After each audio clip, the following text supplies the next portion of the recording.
I haven't been doing social content media creation work for very long now, but I have learned one very important lesson. Just when you think that you don't know what you're going to do a video about, along comes an event that lands right in your lap and opens the door for a really interesting discussion.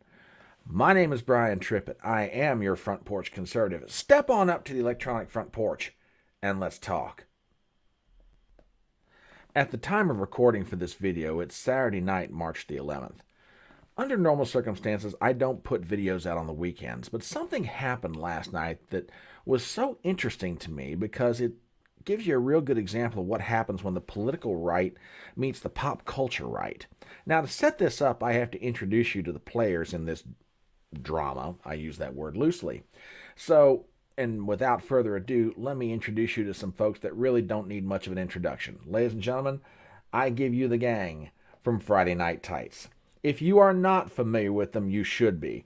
This is probably one of the most interesting collection of individuals that are ever brought together for a live stream. By way of background, this show is on the channel that belongs to Gary Beekler, aka Nerdrotic. For the past almost 5 years, this has been a regular fixture on social media where these individuals gather together to discuss any number of different topics: movies, comic books, TV shows, comedy, etc. Their discussions are very well informed given the background that each person has on the subject. And more often than not, I shouldn't say more often than not, a lot of times those discussions will be about how woke SJW intersectional feminist culture has invaded intellectual properties that these individuals have loved and enjoyed for years. Now, it's a show that is fun. It is a show that is hilarious. And I am not going to lie. Every Friday night, I'm tuning in to watch these guys because I never know what's going to happen next. I never know what they're going to do to make me laugh. They are genuine. They're real. They're just good people. I've met some of them personally. I was down in Orlando last October and I got a chance to hang out with them. Just a very nice bunch. And they care passionately about nerd culture. Now, that sets up the first part of this. Now, let me bring in the next individual who you wouldn't think would come on this show, but believe it or not, he actually requested to do so.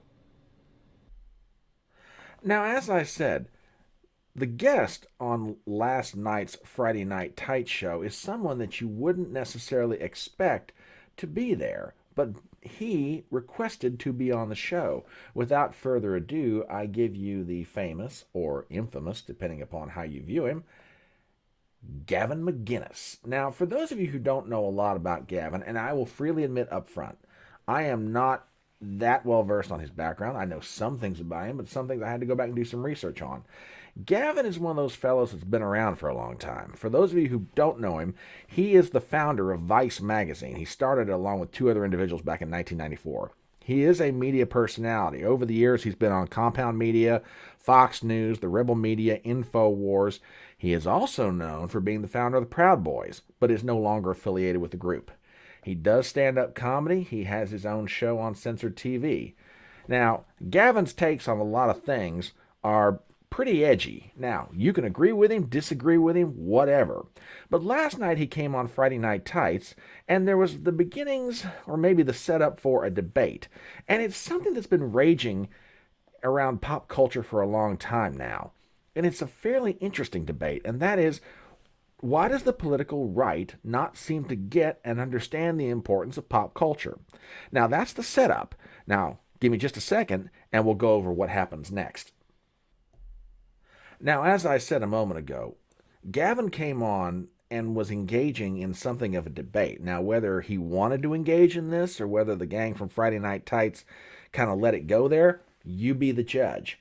But it's a debate that's been surrounding a question that people aren't really addressing, or at least I should say on the political right is not being addressed. And that is an accusation by pop culture, and they look at the political right and go, don't you understand the importance of what we're trying to do here? Why don't you support us? Why don't you get it?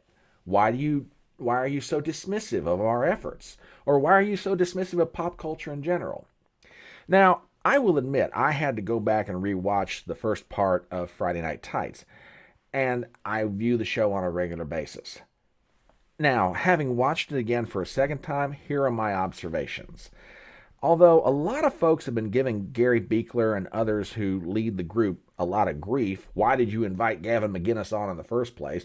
And they're giving Gavin a lot of grief for the way he left the show that night. We won't get into it. It's out on Twitter. Go find it for yourself. But people have been given grief on both sides. Here's my take on it, having rewatched it now for a second time. I found the episode to be different, but still just as good. Not the normal FNT episode you'd watch, but something that I think was good and necessary. And it still had a lot of the fun elements that you always find with a Friday Night Tights episode. A lot of laughs, a lot of jokes, a lot of people getting roasted at each other's expense. And on both sides of it, positions were staked out. Gavin had his take, the FNT crew had their take. Their debate was respectful. Nobody got nasty. Nobody got unkind. It was heated at moments, but appropriately so. On the whole, I thought it was good, and I thought it was healthy. Now, basically, and I'm going to try and state everybody's positions here appropriately, Gavin McInnes is of the position that pop culture is important, but it stops being important at a certain age in life. Okay, it's for kids. Now, did he make that comment trying to troll everybody? Who knows? Gavin is famous for his ability to wind people up. The gang from FNT took the position, no, it's not just important when you're a child, it's important all the way through your life because there are valuable lessons you can draw from pop culture, be it comic books or movies or TV or books. Now, the debate was interesting, but it's not so much the debate I want to focus on as it is Gavin's position. And again, if I'm misstating it, somebody can correct me. But he takes the position, okay, it's important up to a point, but, it's for kids, it's not really for adults. That's the question I want to explore, and that is the basis of the right's abandonment of a significant area of culture. Now, as I say, I want to visit Gavin's position again because I think it is, what's the word I'm looking for?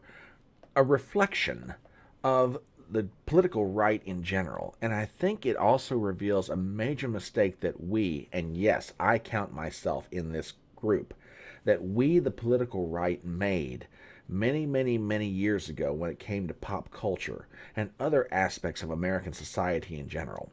Now, I'll say it again up front. If I am misstating Gavin's position or I'm not giving it its full context or I'm not in on the joke that Gavin's trying to get, I'll apologize to him, and I'll apologize to anybody that says I'm misstating his position. But basically it's this, that these things, comic books, TV shows, movies, video games, yeah, they're important, but they're for kids, and at some point in your life, this needs to be the realm of children, not necessarily the adults.